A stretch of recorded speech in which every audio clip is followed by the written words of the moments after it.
கடலூர் மாவட்டம் குறிஞ்சிப்பாடி தொகுதி திமுக வேட்பாளராக போட்டியிடும் அமைச்சர் எம்.ஆர்.கே. பன்னீர்செல்வம் கூட்டணி கட்சி நிர்வாகிகளுடன் தீவிர வாக்கு சேகரிப்பில் ஈடுபட்டார்.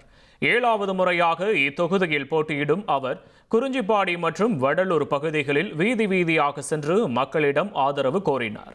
பரப்புரையின் இடையே குறிஞ்சிப்பாடி பேருந்து நிலையம் அருகே கூடிய திமுக மற்றும் கூட்டணி கட்சியினர் தொகுதி மறுவரை மசோதா உள்ளிட்ட 3 மசோதாக்கள் தோல்வியடைந்ததை பட்டாசு வெடித்தும் இனிப்புகள் வழங்கியும் உற்சாகமாக கொண்டாடினர்.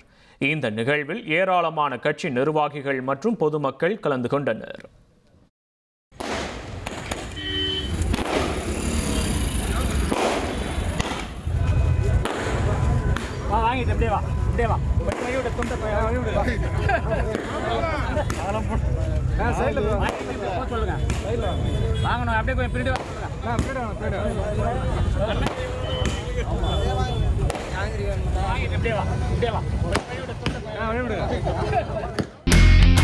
இனி செல்லும் இடமெல்லாம் செய்தி.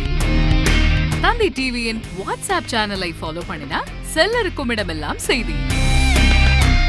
இதோ QR கோட் இப்பவே ஸ்கேன் பண்ணுங்க, ஃபாலோ பண்ணுங்க.